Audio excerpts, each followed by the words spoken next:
Welcome back to the show, everybody. This is the Upper Tier Podcast. It's Monday. It's the Monday mashup. We're here every Monday, 9 p.m. Joining me, as always, my co-host on the mashup, our resident referee, Mark. How are you? Hello, cuz I'm keeping well. How are you? Yeah, not too bad at all. Coming out of this, slowly but surely coming out of this bout of COVID that I had. It was a nasty one, I and it say, yeah. kind of knocked me for six, Well, but you're how never. that time I went into you no, Saturday week gone. Like you Yeah. looked, yeah, no, but I said you still looked great though. In fairness to you, don't know how you do it. I do my best. I do my best. Well, as always, folks, throughout this season, of course, the Monday mashup is sponsored by Hogan Elite Trophy Hire. Mark, that's the new slide. Yeah, There love it it, is. Some love some it. interesting pictures there. Johnny Ward is in there, of course, Good old famously as Johnny, yeah, Paulie in Love Hating, amongst others and stuff like that. Good friend of the shop as well. Who always drops in yeah, when he yeah. gets No, time and stuff like that. it's funny. He rang when he rang. It was for day two of the wedding, and he rang like about 10 months beforehand. And then I said, "Yeah, grand." I said, "I'll give you a text before a week before the wedding." The week before the wedding, I text him. He was like, "Who's this?" I said, "Johnny Mark." Bloody, but I said, "Oh, sorry, I lost my phone. Keep losing my phone. This, that, and the other."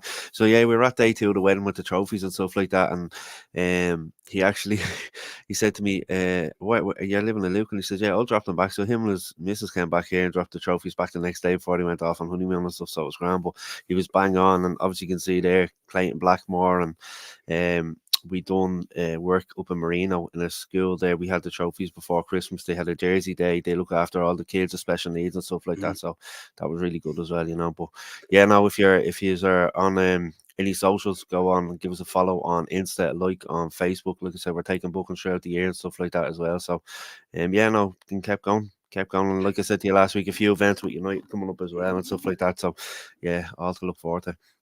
Yeah, and I've often spoken on the podcast about how when you bring out these trophies to kids and special needs kids and stuff like that and all, the joy it brings on their face. Yeah, And it yeah, couldn't be any better than the two pictures we have there. Like you can yeah, see it, hundred like percent. it just makes a huge difference to these kids to actually see these trophies in Yeah. person and stuff like that. And also, yeah, I've said it a number of times, but I mean, I'm sure you have a catalogue of pictures there of Oh kids yeah, who's 100%. Like you see incredible. the girl in the bottom picture. Tony Oh, was yeah, saying the minute the trophies came into the hall, she got so giddy and she yeah, thought they were the real thing and stuff like that. She had an amazing day, you know, and that's what it's about, you know, putting smiles on people's faces. Yeah, listen, I started this off for whatever reasons, but when you see the reactions, I said it to Yvonne right from the start. It's when you see the reactions, not only the kids, the adults as well. The adults turn yeah. into small kids when they see them as well, you know. Yeah, it's heartwarming without a doubt. Let's get into our comments here. Joanne is in. How are you, Joanne? Good to see you. Hello, Rowan is Joanne. in. Big up, Rowan. Well, hey, He lads. does. Well, And hey, dudes. David's in as well. Evening, gents. The OGs are in the All chat the way tonight. from the north side, huh? Right, just before we get into the Premier League preview, I stayed up last night and I watched the Super Bowl, as I Good do man. most years now. Very interested in it. So I just wanted to say congratulations to the Kansas City Chiefs and, of course, Patrick Mahomes and Travis Kelsey. Unbelievable. And once again, literally the last throw of the game, and he pulls it out of the Mhm. bag again. And I was looking at an article. Apparently, when they signed Mahomes, he signed to a huge contract. It's like a 10-year contract, 350 million, all this kind of thing. Huge money in the Jeez. NFL. But apparently, like the value of the Kansas City Chiefs went up like tenfold when they signed them or something like that. So it just Mad, goes isn't to it? show the But impact these guys have. I tried to stay up for a little while last night, but as I was texting on Saturday night, I went out for a few leaving drinks with the lads from Best and stuff like that, you know. Yeah, So it was a very late one, and well, for me it was anyway. I didn't get home till half three or something like that. But I would have been home earlier. I only had to babysit someone in the chat there his name begins with R. So I had to babysit him, make sure he got a taxi, and then I headed home myself. But then Holly wake up at like I think it was like 6 o'clock or something yesterday morning. So like 2.5, 3 hours sleep. I was just like so I stayed up, watched about first 15 minutes. Next of all, conked out, woke up on the sofa, went straight to bed. Couldn't so myself and the Von, we watched a halftime show there on YouTube earlier with Usher and stuff like that, you know. mm. It was very good actually, the halftime show and all. But yeah, what an ending to the game, like. I was looking at the pricing. I don't know if you've seen the pricing of the tickets. It's Madness. Outrageous. Man. I was looking at, they have boots around the pitch. These boots now, for all intents and purposes, they're like, say, slightly bigger than an Eddie Rockets boot, let's say. But Yeah, yeah. obviously you're weighted and you're dined and everything's included and stuff like that. And it's 1.9 million for the boot for the night. Madness. Madness. Madness. I seen the video. I don't know if you've seen it. And Like, Mark, they're full. They're oh yeah, full. oh yeah, There's not yeah. a boot to be had, like, you know what I mean? There was I a seen them video. interviewing. I think Sky Sports was interviewing people outside Raider Stadium as well, the Elysian Stadium or whatever it's called in Vegas. And like the cheapest ticket I seen someone quoting was 10 grand. And that's in the clouds. The 10 clouds, yeah. grand. There was Unreal, isn't it? someone, I don't know, a video, someone sitting in a 10 grand seat and he's asleep. There's a video of him, he's just head back and he's conked out, and your man swings it around, the Super Bowl's in full flow, like, and you're looking going, Yeah. what the hell? Like, Mad. It's mad, it is altogether. But congratulations to the Chiefs once again. It's just what a dynasty they're creating there, and unbelievable. And then, it of was course, looking Taylor dodgy for a Swift while, getting in. wasn't And it was, yeah. And you know something? That is kind of typical of the way they play. They Yeah, don't seem to on the panic. edge, They yeah. don't seem to worry. And like it was kind of a chess game for the first, say, Yeah. quarter and a half, let's say, nearly until half time, until San Francisco scored. And like there was fumbles, there was all sorts of sacks and all sorts of stuff, you know. So It listen, was crazy. it worked out hunky dory for them in the end anyway, so it's good win. Yeah, absolutely.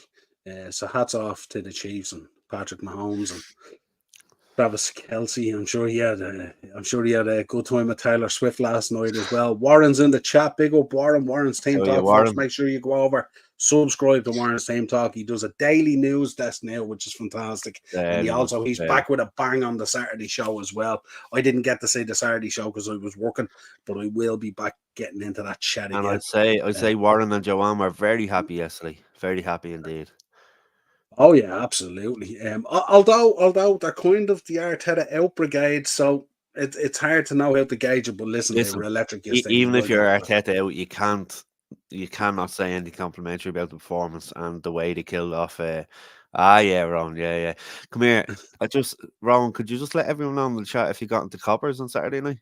Just cheers, man. But you have to be complimentary of the performance, and you know. We'll go on to it now in a few minutes, but yeah, it was a great result, great performance. Absolutely. Hi, Niall. Sorry, I can't remember your name. It's Mark. Mark, our resident referee.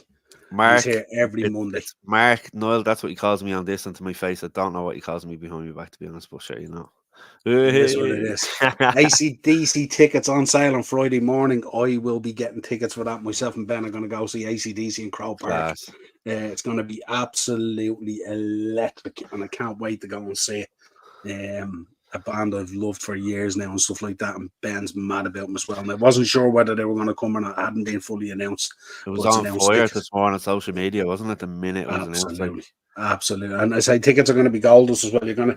If it's Ticketmaster, we've got a problem. But we shall see what happens anyway. So really looking forward. I can't wait. I've never seen them live, so I can't wait to see them live. And it could be their last tour, you know. These guys are getting on now at this stage, you know. But when you see the videos on TikTok and on YouTube and all of the show that they put on, it's unbelievable. And the energy they put into the show, they do proper. You're not like what you see now. They go off. There's a few people dancing on stage. Well, they're out there for the 2-3 hours, and that's what it's about, like, you know. Yeah, absolutely. That's what I was talking about. Warren back in there. He said the results and the performance was superb, but every time they win, it gets harder to get that decision over the line if that's what you want in terms of change. And maybe people might come around. Maybe that might not be what they want if he gets Arsenal over the line this season. Let's see. Aces, result doesn't change anything in the long run. Arsenal won't be winning Premier League title or Champions League. Well, they're in it. And who are we to say? It doesn't. It matters in a way. They were the kings of England or London, yesterday for a few hours. I mean, yeah, absolutely. Warren's agreeing with Acers. He thinks he's spot on. Yeah, interesting. If you're in the shake-up, you're in the shake-up. Never say never. And I'm sure Arsenal will have learned from last year's experience. They're still there or thereabouts. If they weren't, if they were in the position we were in at the minute, I'd agree with you and say yeah. But they're there or thereabouts. Listen, in the overall scheme of things, we know Arsenal drop off around March time anyway, so we're all expecting it. But you never know; they could surprise everyone. Yeah, something tells me about this year the drop off isn't going to be like last year and stuff like that. And like we'll get into it when we talk about the results and stuff Yeah. like that. It's going to be interesting. But also tonight, folks, don't forget Crystal Palace versus Chelsea is on right now from What a Selhurst goal. Park. What a It's goal that time, 1-0 really. Jefferson Lerma on half an hour. Did you see it? The goal Chelsea, was I did. Beauty. And I tell you, he threatened unreal it a few finish. times. It wasn't Yeah. just that one. He threatened it a few times. But Chelsea with 80% possession nearly and only one shot off target to show for their Yeah. endeavours. Cole Palmer struggling, hasn't really gotten the game yet. No, Connor no. Gallagher should really know that ground like the back of his hand at this stage. But a cracking goal, and we'll keep you updated I on think that as well. I think the referee's off the pitch getting a new system on him. He might be able to hear VAR or the assistant referee, so he's just off. Michael Oliver, I think it is it? The Stewart's in the way. I can't see his face Yeah, properly. I think it's possibly. Michael Oliver, yeah. But Absolutely. it Right, was a let's great goal. start then.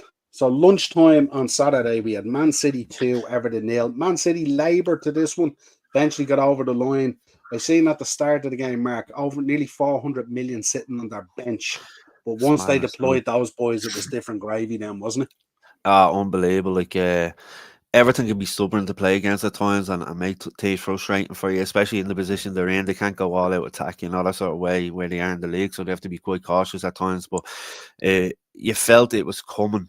You just felt it was coming. The goals, and obviously Haaland, is the first goal's an absolute cracker on his right foot. Just a bit of a kind of a mix up in the box, and the ball lands out of him and gives picks for no chance. And for the second one, obviously he just skips right through the defence and uses his strength. I think he scored a similar goal last year. I think it was against Wolves or Bournemouth where the defender's running and he just hits him like that and leaves him, and it's a great Yeah. finish. And yeah, listen, it was a great win for them at lunchtime. Obviously, if you're if you're seeing the crowds and stuff like that, it wasn't a sellout by any means. Lunchtime kickoff against Everton is still a big game, and the lead up to the run in, sorry, for the title and stuff like that. So, but yeah, like I said, what they have on the bench, if it wasn't going right, you could throw on the names that are there, the looks of Grealish and stuff like that. Doku, I thought, had a decent enough game. His delivery was good. Anytime he got the ball, you thought he was going to do something. But yeah, Everton kind of scared him there for a little while.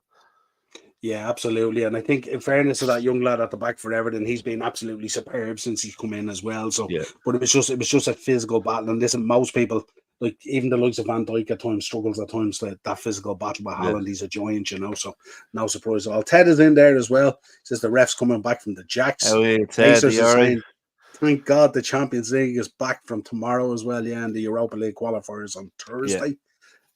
Um, I'll so be let's see quiet the what next 2 nights. happens Don't worry, there. Aces. Fulham 3, Bournemouth 1. Yeah. Obviously Fulham had to bounce back last week after having the disappointing draw. Obviously taking the lead against Burnley the way they did, and Burnley pegging them back and stuff. I think was it Muniz got 2, was it? Yeah, Muniz got 2 Yeah. and that got Um, overrated, got the first Second one after read, 5 yeah. minutes. So listen, it was a good win. Obviously Bournemouth are kind of, they'll have to look at, Chelsea scored. Chelsea have just Saying scored. that. It was a Gallagher, was it? Just I watching think them he's running got off, name on there. celebrating there. Yeah, Well, Conor Gallagher, Gusto with the yeah. assist. Like you just mentioned a few minutes ago, it's some, If somewhere anyone's gonna know, he knows, yeah. that ground, yeah. If anyone's gonna know that ground, yeah, But absolutely. yeah, like I'm saying, it's a win that Fulham needed, but Bournemouth have to look at themselves now. There's a few bad results in there. And coming towards this end of the season, they got themselves into a comfortable position enough at before Christmas and stuff. But it's this end of the season when you drop points and you're really worried then. But they will be safe, but it's just it'd be a worry for me at this stage of the season. Some of the last year results. Yeah, absolutely. Liverpool 3, Burnley 1. Liverpool rode their luck first 15 minutes.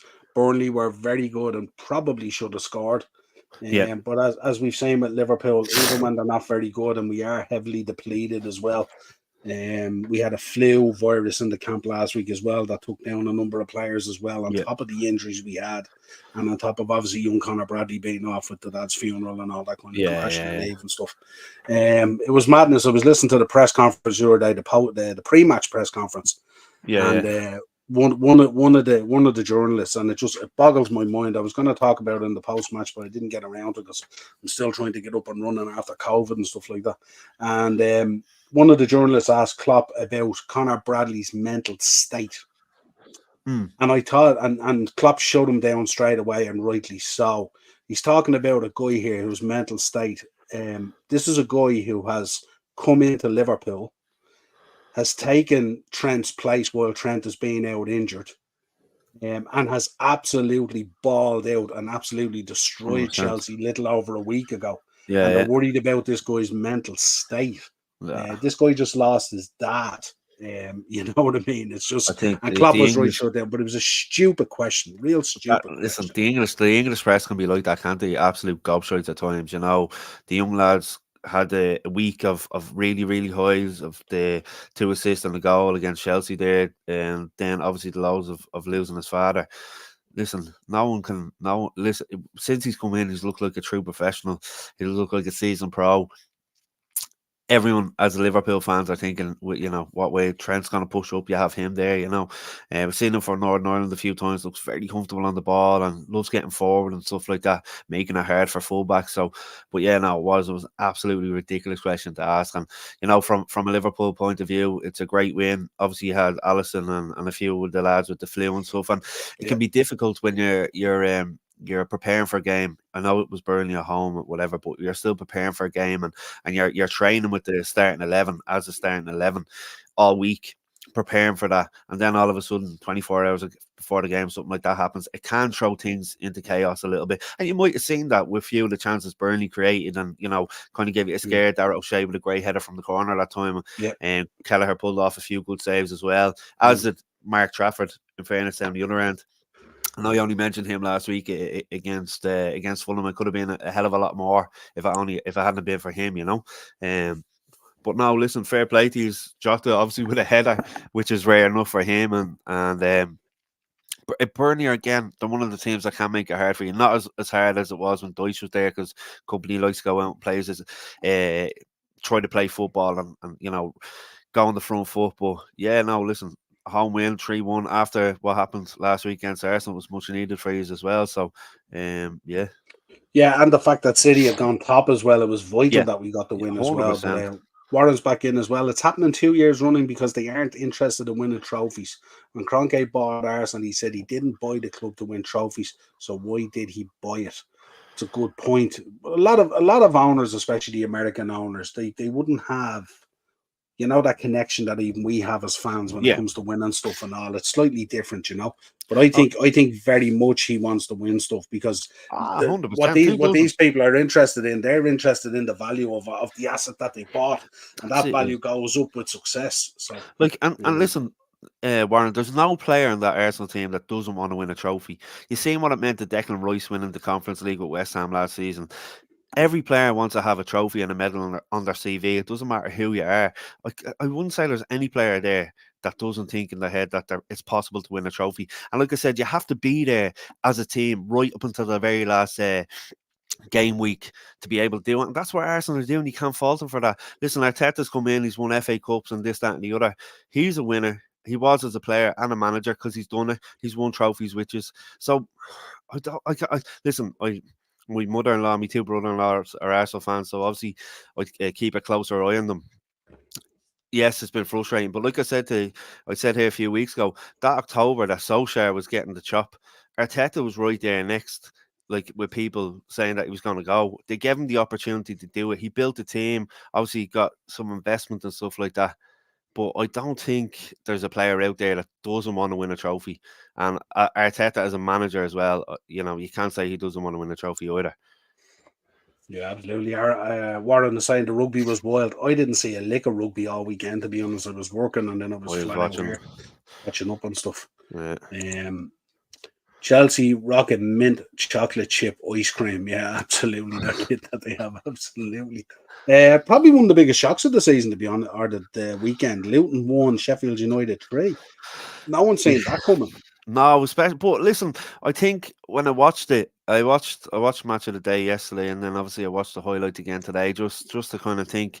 But like you look at the energy and the emotion that Luton have put in their last two games against Newcastle and against Brighton, the win Yeah, against Brighton, the draw against Newcastle, they put a lot into those two games. And she'd be eventually drained. there was going to be a come down at some stage. Listen, I thought Luton were going to win and maybe get a draw at worst. But then Sheffield United, on the back of a bad defeat, had something to prove, getting hammered, absolutely hammered by Villa last week. They had an awful lot to prove. It didn't look like it was going to go that way. If you see an Archer's chance there right at the start where he hit it on the right foot, went wide, and obviously he got the goal then and went like that. So he obviously got a bit of abuse from the fans when he missed it. But Luton looked tired at the back. Your man, the big tall defender, number two, for Watford's first goal, he looked dead on his feet. Like Archer had no right to win that ball, and he gets by him. But yeah, I just think mentally and physically they had been drained from the previous two performances, and I caught up with them. They have us next week. I'm hoping, I'm hoping it will be the same. But listen, they'll make it a really tough game for us next weekend, especially in Kenilworth Road. Yeah, absolutely. Warren, bad news as well. Apparently, Neil Lennon's in the running for the Ireland job. Have you any update on that, Marky? I've been reading bits and pieces and stuff like that. Obviously, what came out with him and the ex girlfriend and stuff has kind of halted any kind of conversations that he was going to have with the FAI as well. So I'm hoping it's not like I said here a few weeks ago. I wouldn't like them to see him as a Republic of Ireland manager. I think there's definitely a lot better people out there, and I'm not just talking about Carsey and Chris Hughton. Obviously, Hughton's kind of gone out of the running, but there's definitely others. Like I said, I take Stephen Bradley or Damien Duff over Neil Lennon any day of the week. Yeah, absolutely. Spurs 2, Brighton 1, the Late Late Show. Brennan Johnson on 96 minutes with the winner. Uh, Pascal Gross, of course, with the penalty on 17 to take the lead for Brighton. Sarr with the equaliser on Mm. 61. What have you made of Brighton? There's been a heck of a drop off there, hasn't there? Like, they seem to be trying to see games out from very early stages in games. Yeah, they Um, they listen. They started off brightly. Obviously, Welbeck had that opportunity that pulled a very good save out of the Spurs goalkeeper. But you look at Brighton; they're too inconsistent for me this season. They win a game, lose a game, then draw a game, then win a game again, maybe lose a game, draw a game. They haven't won 2 games in a row since the start of September. That says a lot about them. There's no consistency there. Yes, it was their debut season in Europe, and that kind of knocks you off a little bit. With kind of team selection, more injuries and stuff like that. But you see them putting in some performances against the so-called bigger teams like that against Spurs, and like we just mentioned, they get beaten 4-0 by Luton and stuff. There's no, they're still in they're in ninth position, I think, at the minute, aren't they? I think so. I Tell you think they're now. around ninth. So listen, they're still up there, kind Yeah, of bang on battling. ninth. Yeah, so Ninth, they're yeah. still up there battling. But for me, like I said, they're too inconsistent this season. They haven't won, like I said, 2 in a row since the start of September. That's very worrying. I know they've had their injuries and suspensions. Everyone's gonna get that over the course of a season. But it's the players, what they do out on the pitch, that are there. Like I said, I thought Welbeck had a decent game, but Spurs again, like you said, it was a great crossover, an easy enough finish for Johnson in the 96th or 95th minute or whatever it was, Yeah, But yeah. Brighton definitely gave them a scare. They create, like I said, they created some good chances, just didn't put them away. And sorry, Palace are just on the attack there. Just looking here, got a cross in. Oh, you. Oh, hits off Chilwell. But yeah, so great win for Spurs. It again. It's one they need. It's performances for them, and results have been a kind of hit and miss at the minute. So I know they've a few tough games coming up. They've a few winnable games as well. But you know, it's easy to say they're winnable. You have to go out and do it. Yeah, it's interesting. And I suppose kind of the questions are building as well because people have been so favorably talking about the Serbia and stuff like that and all. Yeah, yeah, yeah. Now a number of questions are starting to be asked. So it's probably not a bad thing from that point of view either. No. Aisha's in, yeah, the pep press conference today talking about Copenhagen. I know Mugs, they knocked United out of Europe and also. Thanks for that, Aces. Thanks for that reminder. Take that with a pinch of salt. Another kind of upset there at the weekend as well was Wolves and Brentford. Brentford winning 2-0. Tony on 77, Norgard on 35, getting them going. Again, this is kind of like I've spoken about Wolves, and I think I spoke about it. I think I spoke about it on Thursday with Aaron when we were doing the preview. Going, I'm not too sure which Wolves we're going to get sometimes. Yeah, yeah. And at I, this I one, it was very much that, wasn't it? And listen, they've been very unlucky with some of the VAR decisions this season. The Mm. offside against Brentford, I think it was on Dawson. His toe was kind of offside. Great ball Very in. unlucky. Yeah, Yeah, so very they've had unlucky. they've had a bit of that as well, and I think they've had it more than any other team in the league this season as well. It was a great ball over, and obviously he just gets a little flick on it. Not more And than us. We've had it well, the most, apparently. well, We're top of that table, apparently. I'll have to tune into the Shankly sessions for that. But Absolutely. Yeah. yeah, no, listen, like I said, they've been very unlucky. I think, do you remember the one against Sheffield United as well in Bramall Lane and stuff like Mm. that? They've had a few. It was one of them, but again, fair play to Brentford. They always look lively. I think Nathan Collins nearly had an opportunity that was cleared off the line and stuff like That's that. right. Did Wolves you? goalkeeper, yeah, pulled off a few really good saves and stuff. Mm. Fingertip saves and all. But yeah, I just think they've been unlucky. They have found it very hard to score this season. Um, obviously Jimenez when he went off, you wouldn't know what frame of mind he was on, but he's popped up with a few goals for Fulham and all this season, but Yeah. they were relying on your man Chan and stuff like that. They just haven't had that consistency of a proper goal scorer playing in front, like Tony down the other end for Brentford. He's only back and he's just looking so natural. Like he hasn't even missed a beat, Yeah, absolutely. The halftime show, yeah, Usher. Yeah, it wasn't too bad at all. The only thing I'd say is this was this very clever from Thomas Frank in terms of his I don't know whether he did this on purpose or it was just how the match deployed, but he kind of beat Wolves at their own game there. He coughed up possession with Wolves having nearly 72% possession and stuff like that, Yeah, and the lion's share of shots and all that kind of stuff, but they couldn't score. that's it. Which is very unlike Brentford as well, because Brentford sometimes like to play football and be in possession and stuff like that. But Well, they obviously, countered obviously, lovely. it's not hard to see. You look at a few of the Wolves' last few games, like I just said, you can give them all the possession they want. If they're not going to do anything and score with it, you can leave it. You're not in not that much trouble. Obviously, you're playing a different game of you're playing on the edge and stuff like that. But certainly, it was great away win for Brentford, and they've been very dodgy this season as well. And to keep a clean sheet the way they did, because sometimes they can leak goals even against the likes of ourselves and stuff. So yeah, it was a great Yeah, win for them. yeah, absolutely. Big up, William. Thanks for joining us tonight. I take Arsenal winning the league I over a will. 4p for City, so hopefully they do it. When we Yeah, were talking about City earlier, it was interesting when they released the numbers, the attendance, the capacity thing. yeah, yeah. Apparently, they were only like 200 below capacity or something like that. Are you Um, serious? and then when you look at and this Did you this see is the aerial shots and all? Like what? yeah, and this is beginning to roil up people as well in terms of this cheating. Like, what are they doing? Are they buying tickets themselves, or what are they Yeah. at here, or something? Unless You know what I unless mean? unless, unless Ron Dara's on the calculator, because It's mad because even that big chunk. Remember the big chunk that was cornered off and all. yeah, So yeah. there must have been 500-600 seats in that alone. No, Probably maybe 100%. 400 anyway. Yeah, so it was 100%. mad. That aerial shot, I was looking at it on a Saturday Yeah, afternoon, and no way, there was only 200 short of capacity. Forget about it. yeah, absolutely. And then we went on. Then the final game, Nottingham Forest 2, Newcastle 3. Um, What a what game. what a game! What What a a game, game! man. I actually before I met up with the lads, I had a quick point in Sinnets and just to gather my thoughts and watch it. Yeah, it was. Listen, Forest again. You know what you're going to get with them. You're going to get a fairly open game with goals either end and stuff like that. And what they did use really well was the pace against Botman and Dan Burns. When Lanya went sprinted through for one of the goals there. It was a all right spud. Um, but listen, what a first goal! The ball over by Trippier, like Bruno. That's a very difficult shot to take on.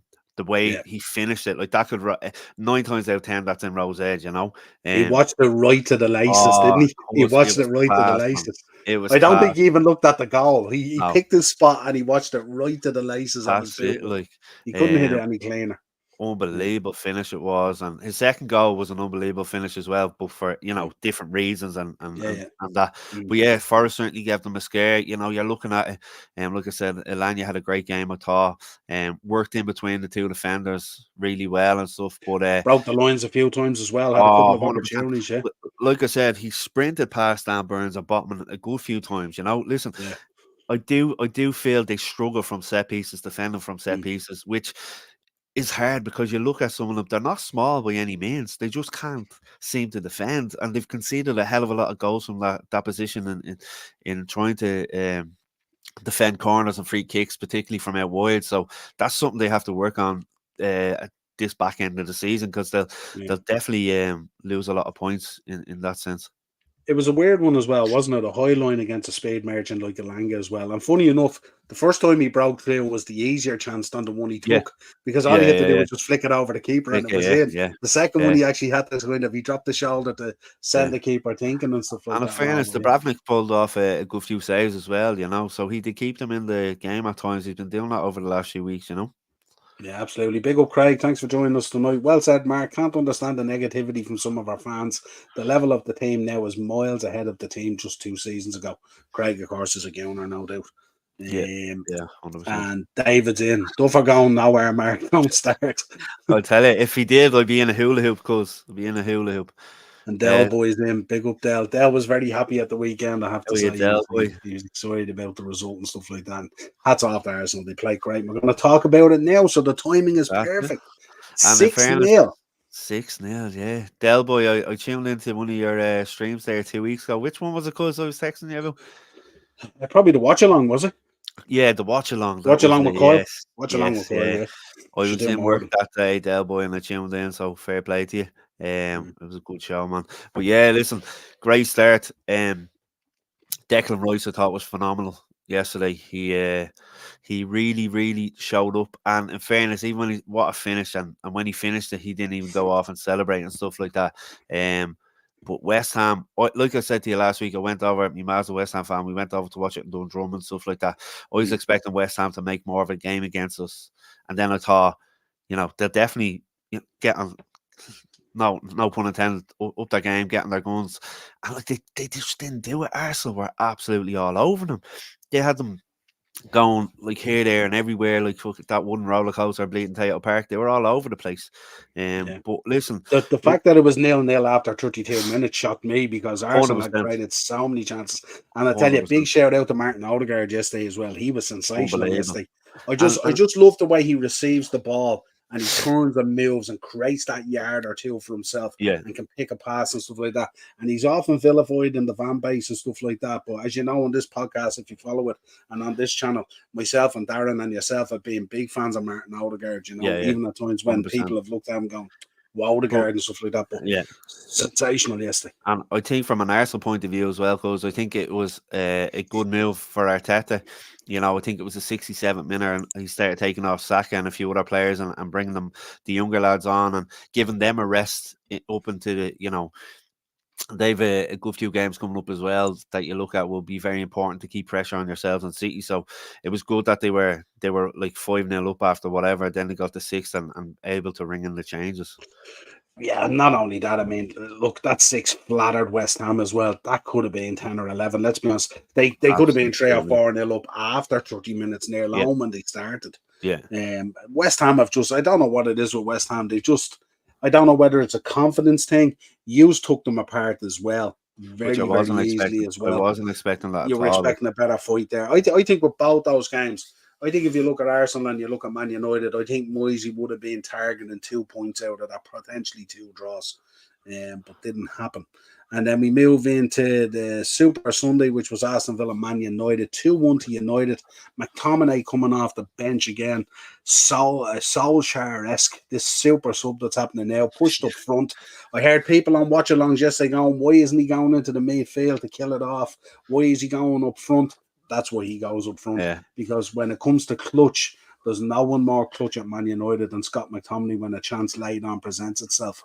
yeah, Give me your thoughts. And this was a game. This was a weird game for Villa as well. I said it to Darren on Thursday that I thought Villa would be quite laboured to lift themselves after what happened during the week. yeah, And it kind of felt like were they beginning to believe their own hype, that level in the Premier League, and is it catching up on them a little bit and stuff like that? Has the expectation risen, so the pressure has risen? But they just look off it, and that's 3. I think is that 3 losses on the bounce now, as far as I know, and I'm not sure even including if the it's FA Cup as well. Yeah, including the FA Cup. yeah. Yeah. So on a bit of a creek at the moment, if you like. Yeah, no, listen, I was expecting maybe a 2-all draw, and I thought we started off fairly brightly.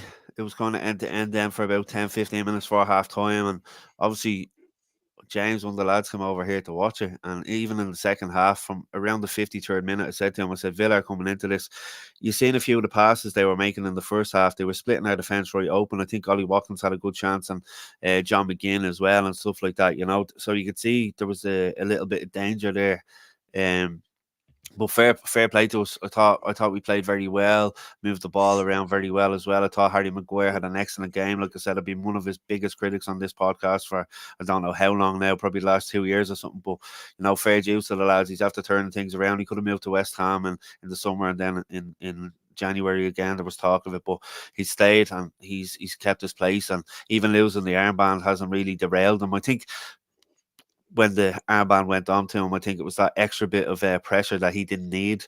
And I think he's settling into his game now. So I just want to big up him. I thought he had an excellent game, but it was great. Yeah, McTominay coming on again. Me and James were only talking about, when he scores, he scores. Like he's been doing it for Scotland. And I think, was it against Greece there last year in October? He scored 2 in one game, and then he scored 2 a week later and stuff like that. So yeah, he's a great club guy to bring on. And he started off up front in the United Academy and stuff like that. He got moved to centre half, and then they pushed him into midfield, and also he's well used to it. He knows what he's doing when he's up there, hence the reason he's so comfortable in that 18-yard box.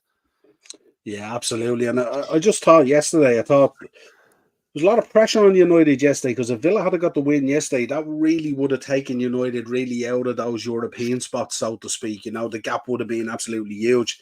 Yeah. Now you find yourself potentially, now you've got Luton this week, which I would expect you to win. And then after that, then you've got Fulham at Old Trafford, which potentially will be a good game. But again, you should probably get over the line on that, probably a little bit tighter. And if you can get those 6 points, I was saying to Darren even yesterday on WhatsApp or this morning when we were talking, I was saying, if you can get 6 points out of those 2 games, you're bang right in it. Yeah. You're bang right in it there in terms of these top 4 spaces and stuff like that and all. You look at the next 5 games, and obviously we have the FA Cup game against Forest thrown in the middle of that as well and stuff. There is winnable games there, but you have to go out and do it. I think Luton will be a tough game next week, because obviously with the result against Sheffield United and all, and they know how to up the game against the bigger teams. They make it difficult. They made it kind of difficult for users for a while. Obviously, Nunes had a shooting boot on. He could have been a few up before they tried to cause any pressure, but I reckon they make it difficult. We might only win by a goal again next weekend, but like I said, we need to start. Like, this should be a catalyst for the end of the season now. Beating Villa was a great win. Villa have been, albeit they've been dodgy the last few weeks in terms of being at home, and they made Chelsea look very, very good last week and stuff like that. But before that, their form at home was unbelievable. Like, Emery made that into a fortress and stuff like that, Villa Park again, and you always felt kind of pressure going there and stuff. But like I said, it was a great win. Obviously, Louise's celebration. He made himself look a right. These guys should know better, shouldn't they? They should know better. You're just asking for trouble with that kind of crack. And I seen actually Rio Ferdinand tweeted him. Did you see that? Rio Ferdinand tweeted him. He goes, "Oh, I'm just celebrating partying here with Brazil," or something like that. Or he came out with something in like fairness, that as a response. He's the Louise is laughing at all of us since he goes home to every night of the week, so he has the last laugh all the time. Yeah, absolutely. Big up, Static. Thanks for dropping in. Really appreciate it. I do see Static on a number of the different channels and stuff like that. Big gowner there. And Warren, big up, Del Boy. Hope you're okay. And hi, Joanne. Static at Craig Murphy. If you're an Arsenal fan, you can complain about the alleged negativity as much as you want, but it's nothing compared to the toxic fake positivity in the last 10 to 20 years. Absolutely. But I tell you, it's very hard to come out of a weekend winning 6-0 against West Ham, who normally are tough opponents. And getting a result like that, that's laying down a marker and stuff like that. So I think there's a penalty check, is there here? Anderson. I'm not too sure. I'm sitting on a corner for Chelsea here at the moment. Yeah, no, it is. They were showing the replay of Anderson. Yeah, jumping on top there. Yeah, no, it's. I think with both. I think with both those conversations, Static, I think there's weight on both of them and stuff like that. Definitely. but I think it's going to be very interesting. This is going to be a heck of a finish to this season, and it's going to be who'll hold their nerve and stuff like that. So it's going to be really really interesting. But listen, I say to people all the time, ride the wave and enjoy it while you're in there and you're about it, because it Yeah, doesn't often 100%. last. Like So static, I'd rather be in your position than my position at the minute. You know that sort of way. Philip robbed. Don't know Like about that. you and Eddie Rob going into coppers, they be taking your money and throwing you out the other night. Deals that type of way, is Yeah, the it? covers. Lads, what's the feeling about Ten Hag? Is he starting to turn it around? I think what's happened there, David, is I think what happens, he's found his settled side. He's gotten players back, and he's kind of now he's understanding how he wants to play. You look at Hoyland, what's he scored? 5 goals in five Yeah, games consecutive, yeah, yeah, which is really, really impressive and stuff like that. And I said it last week. I think I said it to you, Mark, and I also said it to Darren, that they're playing with a freedom again now. mm, And it's not a pressure situation, and it's like they're smiling again. They're enjoying their yeah, football.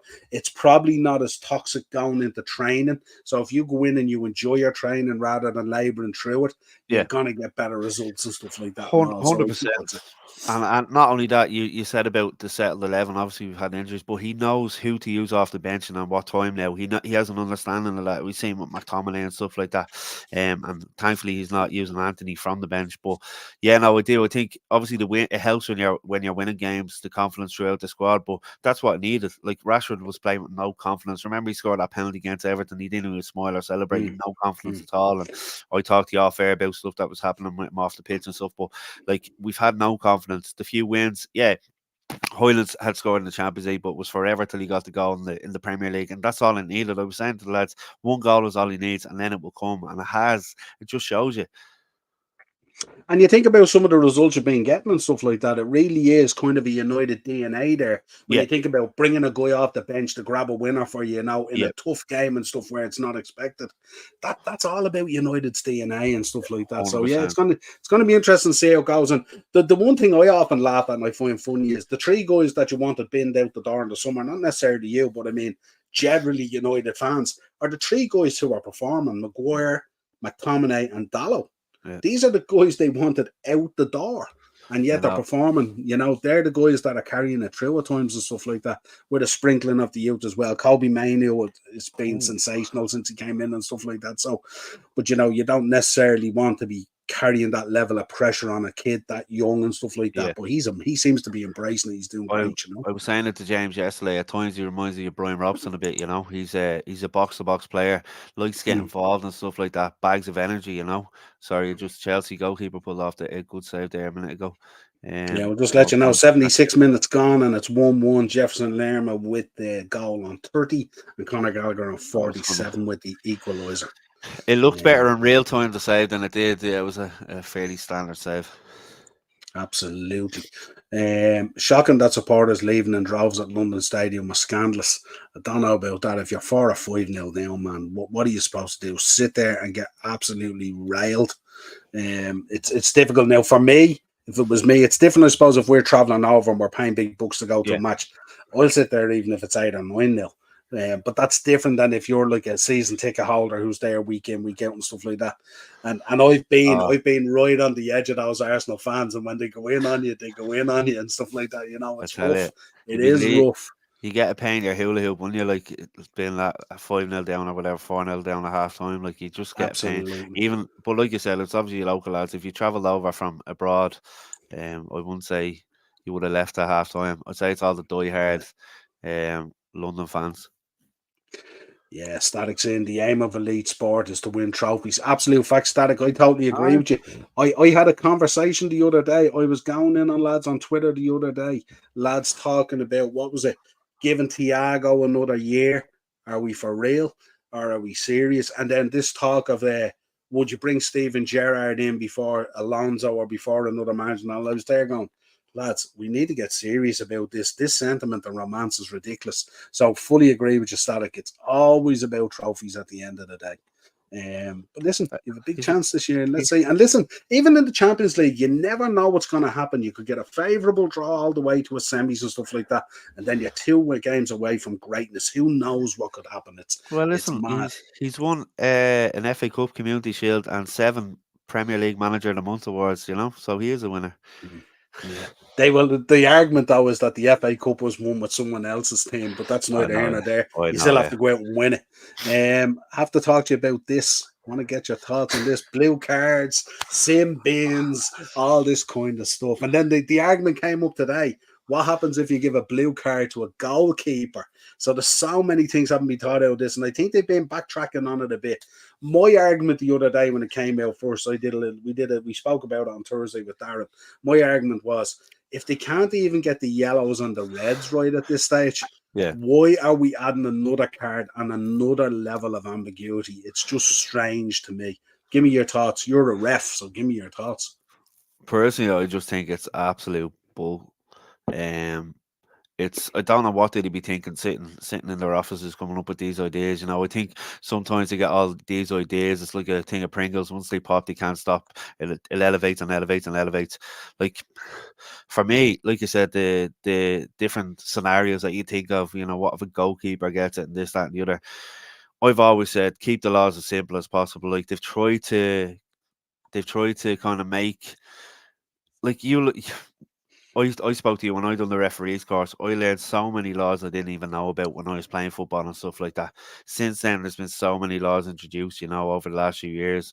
Obviously, when David Ellery came in to introduce the free kick to Chelsea just outside the edge of the box, when he came in to introduce all these new laws and stuff like that, even it confuses the referees and stuff. Never mind the players and the officials.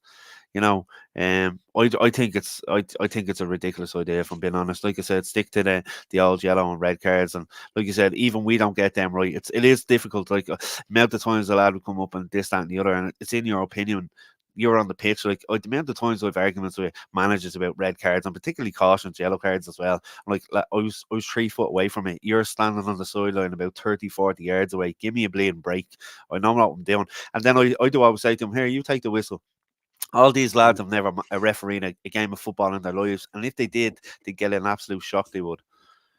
It's like when the parents become coaches and managers and all, isn't it? That's it. Crazy, Like, isn't it? just keep it simple. Like, obviously, in the introduction of VAR, they were trying to help the officials and stuff like that. But now we're getting to a stage now where it's just an absolute shit show. Excuse me, language. Um, because of all the kind of, like I said to you before, it's technology, but it's still humans controlling the technology. So you're always going to get human error and different opinions. We do being out in Abbottstown, and like I keep saying to you, they show us a video of a decision, and they say, right, is a answer A or B, and it would split the room. So you're never Mm. going to get like. So I just think again that's one of these things that's going to highlight that even more. I think it's ridiculous and should be Yeah, introduced. I think what you have to do is you have to aim for a consistency on yellows and reds in the 80s to mid 80s percentages. And if you can get that right and get that level of officiating in, then you might decide where you want to start and adding another layer.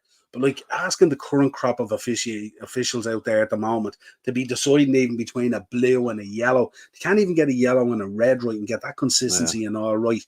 Every week there's a new slant on how they're going to view things and how they're going to officiate the game and all. It's just adding this in. This is going to be a nightmare if it happens, and I believe they backtracked on it a bit at the moment. Oh, So they have. I good think. to I hear as think. well. I think they threw it out there to see what people's initial reaction would be on it, and I think for the most part, from what I've been reading on WhatsApp with the referees and stuff like that, Mm. it's absolutely codswallop. Yeah, absolutely. Craig's in static. Trust me, I've been as negative as anyone over the past 20 years, but can't be anything but positive now. It's far from perfect, but leagues above the latter stages of Wenger, obviously, and Emery years. Totally agree. And I think the Yeah, thing about it is, definitely. if you can't allow yourself to enjoy certain elements of it, I know there's always pressure there and you're trying to get over the line and it's Man City and all these things and stuff like that. But you got to try to find something good in a season to, Yeah, to embrace and enjoy, regardless of how negative you feel about the manager or whether it's going to happen or not. You have to try and convince yourself that you're in there with a chance that it could happen and try and create that bit of positivity there that you never know might just help to get you over the line. You know what I mean? And don't forget, these players, they all see social media and stuff like that and all. So the more positive you can be about it, the more positivity you might be able to generate. Whether you want Arteta there or not, you want your team to win the league, regardless of who the manager is. and Um, I know you're right. And listen, fans can they can voice their opinions. And like I just said about the referees, not every opinion is going to be the same. That's why we're all different. Like I was watching. don't know if you've seen the Stoke and Blackburn game there at the weekend. Blackburn absolutely hammered Stoke 3-1, and Stoke had gotten a new manager in there a few months ago. But Did as a they're watch going, along. Did a watch along for it. yes, I did. But as the Stoke fans are going to the away end in Evo Park clapping them, they're all the fans are singing, "You're not fit to wear the jersey," that sort of way. And all the lads are like this, So like they hear it on social media, they hear it in the stands and stuff. It's They know. it's They know. 100%, like hundred You know. percent. If you've got a player there or elements of your team that are struggling and stuff like that, if they go on social media and everyone's berating it and knocking it down and killing it off, that's going to play on their mind next time they go out and stuff like that. And also, Definitely. My argument all the time is, regardless of how things panned out, you can't tell what the future's going to hold. But when you're riding high and you're doing well and you're playing well and you're in with a Go along chance, with it. get behind it. That's why we follow football. That's why we enjoy it so much. If you're going Don't to be just kill it meanies. all the time, find something else to follow, like, you know what I mean? Ride Because the it's crest of the consuming your wave, time. like ride the Yeah, crest of the wave. See where it will yeah. take you. Listen, the Like, likelihood is I'm sitting here as a Liverpool fan. Craig's there as an Arsenal fan. So was Warren. So was Joanne. So was Static. The likelihood is we know Man City are probably going to win the league. You know what I mean? But you have to believe that you're in with a shout. You have a card in the game. You're not throwing your cards in yet in that poker game. Let's see what yeah, happens, that's it. And at the end of the season, it'll all wash out anyway. So if Arsenal don't win a trophy, then decisions may have to be made about Arteta. That's just the natural progression of a club and stuff like that. We're losing Klopp, so things are definitely going to change for us. And probably players as well. So let's see what happens. Would you So take that's Arteta at breaking. Liverpool? Would you? No, I don't think so. I don't think so. But me saying that doesn't necessarily mean that he shouldn't be at Arsenal. You know what I mean? Because that's not really, you can't do a comparable like that and stuff like that. No, No, no, you know what I absolutely mean? not.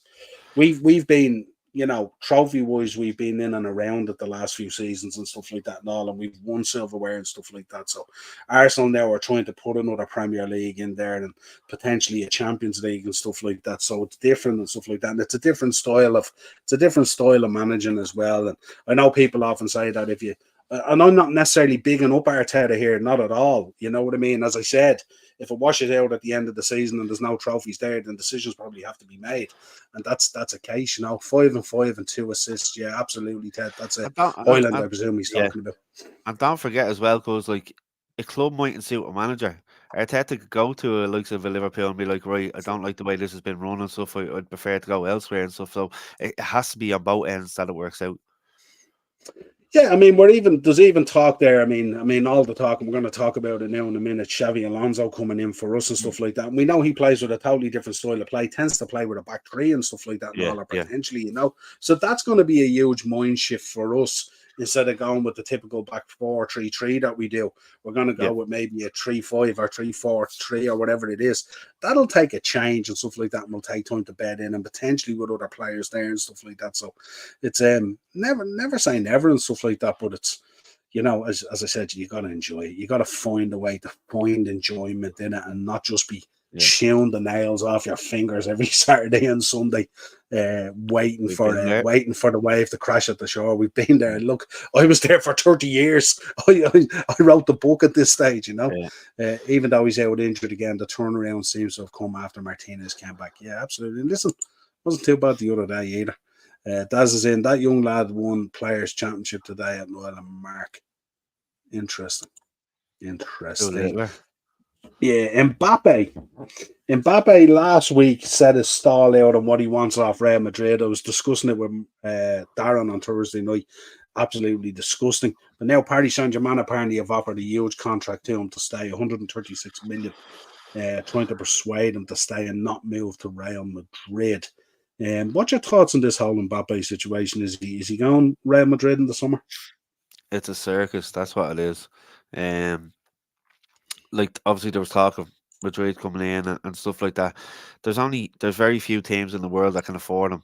Real Madrid, with what's gone on over the last few years, are starting to come around a bit. Obviously, financially, they weren't in a great position, as were Barcelona, not either. But like who could afford them? Real Madrid, maybe some of the teams in Saudi. as well. Obviously, over here, financial fair play. I don't think any of the teams will get close to getting them as well. But for me, it's a circus. I think his agents playing everyone off each other. It wouldn't surprise me now if Madrid drop out and then someone else from Saudi comes in with a massive offer just to increase that 136 million as well. Yeah, he definitely won't go to Saudi. He's too young in his No, career at this stage but to go to Saudi. And but we've but, seen it over there. Some of those matches are getting played in front of like 1,000 people and but 1,500 people and all. that's the thing. You Like, know. but players do it. Like, how many years did Sergio Ramos tout himself to us just to get his wages up and with Real Madrid and get a new contract on the table? That's what players do, and I think that's what's going to happen in this I, scenario as well. well, I think the problem with him is he needs to solidify his legacy. So he needs a Champions League and stuff like that and all. So Absolutely. the French league and the French cups is the minimum expectation. Yeah. But I think it's the European stage where this guy needs to, really show himself and stuff Yeah. like that. And I think that's the big one and all. But I think that the money is just absolutely crazy. They're talking about Mad, isn't it? something like they're talking somewhere in the region of in excess of 2 million quid a week or something like that. And then on top of that as well, he wants to retain 60% of his image rights. So you might look at 2 million quid a week and go, right, 2 million quid a week. Can we get back 50, 60, 70% of that on image rights and stuff like that? But if he wants Yeah, to yeah. retain his image rights as well, then you've got a major problem. How do you get that money back? It's a double-edged sword. So it'll be a Christ, difficult that's one, mad. but it's gonna be It's it's gonna going play to out, isn't be it? yeah, it's gonna play out and it's gonna be the big story for the summer, I would imagine. David, two blues is a red, they said, but 100% we lead to negative play and time wasting. Yeah, it's just it's And what it's if you're absolutely colorblind? crazy. You join a different league. Listen, you think any of the Leicester fans thought they were going to win that league? Ride the high points and enjoy it. Exactly. Absolutely. Exactly. 100%. But look, if your team wins 6-0, how can you not enjoy that? And it should have been 9 or 10, let's be honest. Yeah. So they're playing great football at the moment. And, long may it continue. Barcelona wants Arteta. Absolutely. And there's obviously something Yeah. that they see in him as well and stuff like that and all. So, like, sometimes be careful what you wish for as well, because we've seen it even with players at times. You send them off and they just ball out and stuff like that. Acer's goal for Chelsea just scored 2-1. So look, they had an opportunity there a minute ago. A header went straight at the keeper, but either side of the goalkeeper, it's in. But yeah, but I'm a little bit delayed here. Yeah, I'm just waiting to see who scored. It hasn't come up yet who scored it, but I think it's 2-1 as far as I Did Cole know. Palmer get an assist, or did he get the goal? I haven't seen anything yet. Oh, Gallagher. Palmer plays the ball across to him, just 90 inside plus the edge one. of the yeah, just inside the edge of the area, Yeah, Acer's and just coming up with there. great finish into the bottom corner. Yeah, Good we one see for we Palmer seen on that the right hand Acer's side. Al Etihad are preparing a bid of 120 million for Mo Salah. A report came out the other day. I also seen another report as well from Al Hilal talking about bidding 160 or 170 million, which to me, as sad as it seems and stuff like that, I think it's probably an opportunity for Liverpool to cash in. I don't think Mo is going to extend his contract even further. We'd have to bump the money even further and stuff like that. And also, I think if we could get that kind of money for him and hand that money straight to Alonso if Alonso's coming in, maybe it's a change now and it's a change that's needed as well. Sad to hear it though. Love Mo Salah. 2-1 Chelsea Gallagher. Yeah, Craig is in 2-1. Everyone's Could in with it. could Um, this spell the end of Roy Hodgson tomorrow? um,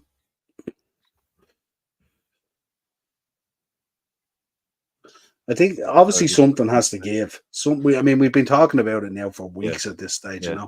yeah. Ted reckons it'll go down as an OG. Shouldn't he be blown up now?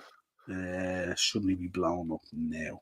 I think there's Do two that. minutes. There's 2 minutes to go. It's 4 minutes of injury time. 2 minutes to go. I don't think it will Yeah, go down as an OG, Ted. It just brushed off Anderson. Did it? yeah. Normally, if it's Yeah, on target as well, if yeah. it's It on was target it as was well, it's thrown on normally given. target. I don't think it will be. I think Yeah, he'll be David, blown. I'm of the same opinion as well. If someone comes in and bids 150, 160 million for Mo Salah, I think, and I think with a new manager coming in, whoever it is, assuming let's say it's Alonso, he seems to be the front runner. If he does come in, the only thing I would say in agreeing to that is that the money is put aside, and there's talk coming out as well that there's a huge amount of money going to be made available for the new manager coming in, which begs the question: why wasn't it made available to Klopp? But however, that's a different argument and a different conversation, really. Harry Kane looks like is the whole trophy thing? Is it a Spurs hoodoo or is it a Harry Kane hoodoo? But Did I it read? looks like Was it 14-27 was the last time Bayern didn't win a trophy during the season or something like that? I presume they said it was it had to be 1947 because I don't think it was 14-27. Because if it is, I think if Chelsea just scored again, Chelsea have just made a 3-1, folks. I think. Like I said, I'm probably about 30 seconds behind. Yeah, Palace tried to launch a free kick into the box there. It's after coming out to Palmer. He's making a similar run than he did for the last goal. Plays it through. Who's Yeah, I that, think it's Enzo? 3-1. No, I think Ah, it's a hat trick for Gallagher, is it? no, no, I'm saying here 90 plus 4 hat trick for Gallagher. no, it wasn't Gallagher. It looks like Enzo. Was it? Yeah, it was Enzo. Oh, was it? I'm Yeah, saying yeah, here Enzo. Gallagher. Oh, Great Enzo ball. Enzo Fernandez, yeah, scores with the right foot. Yeah, saying it there now. Yeah, absolutely. Uh, Henderson left just standing there, just a little kind of dink into the top corner. Great run by yeah, Palmer again. But yeah, obviously Palace threw everyone up to try and get it into the box and cause a bit of havoc. But yeah, it's after killing the game off altogether now. yeah, absolutely. Chelsea starting to show little kind of green shoots of what they want to achieve and stuff like Yeah, that. Some of us starting to come true. yeah, just about, just about. Obviously, listen, it was 1-1 for 90 minutes there, and they got the two in injury time and stuff. But um, they would worry me with their inconsistencies. They haven't They got a can run find a together at settled all. like yourselves. If they can Yeah, find a settled side yeah, and a way of playing and just yeah. stick to that, they'll probably be all right. Because like we all know, like Poch is trying to shoehorn players into certain positions this year. It hasn't worked out, so maybe over the next month or so, you might get some sort of kind of consistency. But that's what they need. Great performance against Villa last week. Was it last Wednesday night and stuff. But that's what they need. Enzo scored a cracker of a free kick last week as well.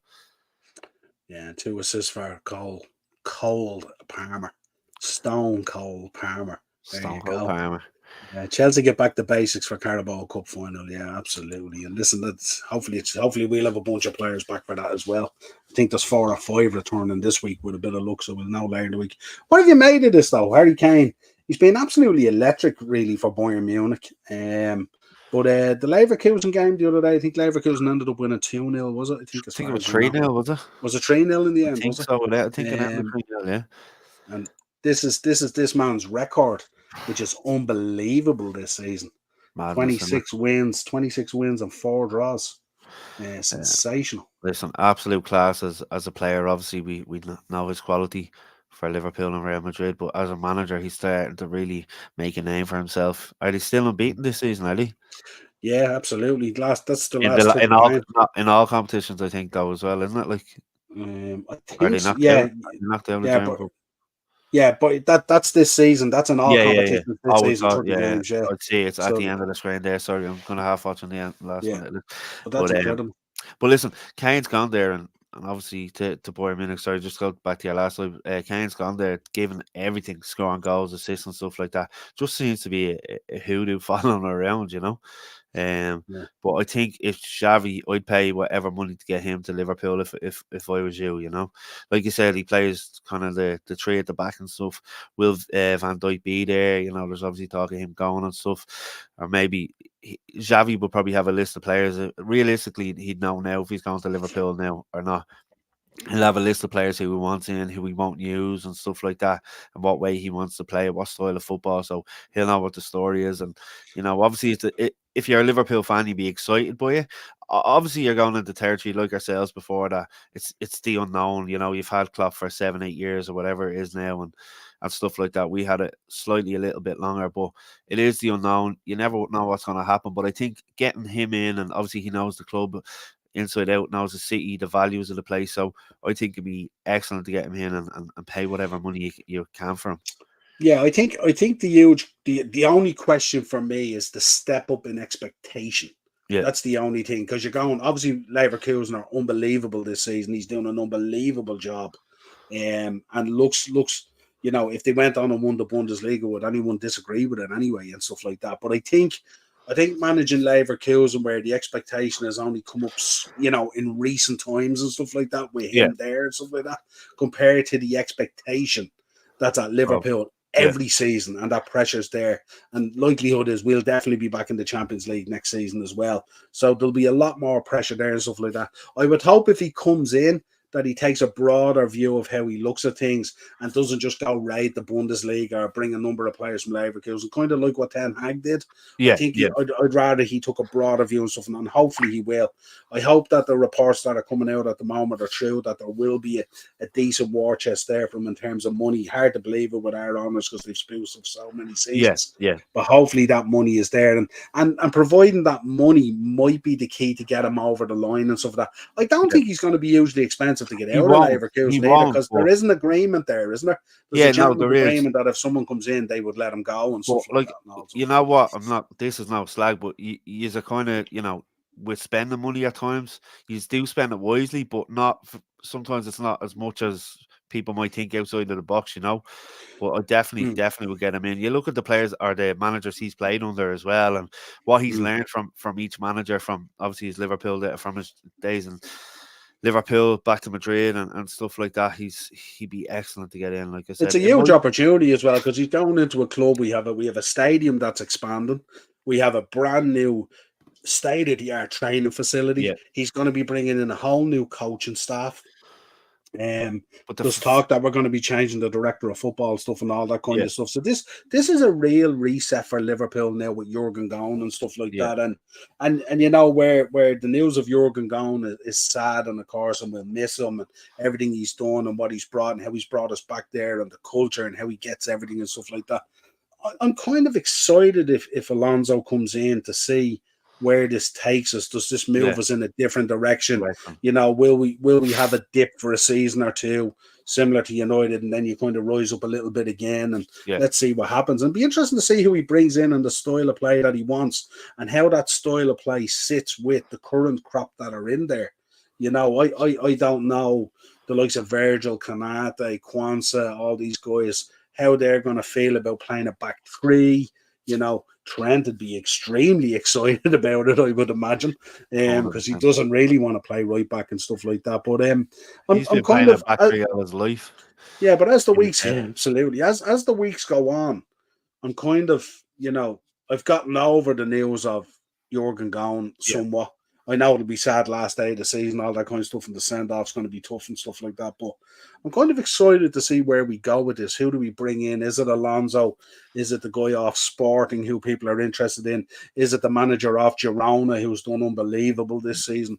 Where do we go with this? How does it fit in? And what will this kind of new era and new look Liverpool look like? It's kind of exciting, and change isn't always a bad thing. So let's see what happens. You just have to embrace it. That's it. You just have to keep on cheering. Leverkusen versus Liverpool Europa League final in the Aviva. Can you imagine? Madness. And can you imagine if Alonso wins it and then gets announced as the Liverpool manager? Imagine that too. I wanted to finish on two things here. First of all, congrats to Qatar on winning the Asia Cup. Not without controversy, 3 penalties, which was fairly interesting. I was listening to Jordanian fans talking about how they felt they were robbed and stuff like that. Didn't see a lot of the game and stuff like that, but when there's 3 penalties, there's always a little bit of discussion about it. But the one I really want to talk about, Sebastian Haller, getting the winner for the Ivory Coast last night, winning the AFCON, less than 18 months after being diagnosed with testicular cancer. And he was balling out at the time as well for Dortmund prior to the diagnosis and stuff like that. And we know how good this guy is and stuff like that, and how good he has been and stuff like that. But it was kind of fitting last night. And Darren called it the other day as well on the Thursday Tier Talk. He said, wouldn't it be just apt if the Ivory Coast get to the final and Haller was to score the winner and stuff like that? What a story this would make. I mean, you talk about Amazon and Netflix doing these different football documentaries and stuff. There's a documentary there to follow a guy who's after battling back from cancer, to reach the highest point of international that he could potentially reach in terms of winning the AFCON with the Ivory Coast, who hosted the tournament as well. Yeah. So what a story. It was great, just a sea of orange last night, and you see Didier Drogba in the crowd and with his jersey on and stuff like that. I thought they were the brighter team. Obviously, they had home advantage with the crowd behind them and stuff. And in the second half, Nigeria just sat back and just let Ivory Coast come at them. Their midfield were playing so deep at times that they were almost just asking Ivory Coast to score. And eventually they got the winner. It was a great kind of finish. It was an unusual finish from him, but he took it so well to, like you said, end this kind of fairy tale Disney story that you'd see. But it was a great win, great performance with him. Like I said, Nigeria, to me, just looked so tired in the second half. They just tried to play deep and try to catch Ivory Coast on the counter. But when you're sitting there watching it, you could tell it was never going to happen. And I was delighted for him. Absolutely delighted. Yeah, absolutely. And I thought that would be a good way to end out the show, Definitely. Of course. Just to let you know, folks, of course, it is full-time. Chelsea with 2 late goals on 90+1 and 90+4. Enzo Fernandez and Conor Gallagher with a brace. Lerma with the earlier goal for Crystal Palace on 30. Who knows what's going to happen with Roy Hodgson overnight? Certainly change is needed. But let's see what happens with Palace and what they are going to do. Who's there? Steve Parish, isn't it?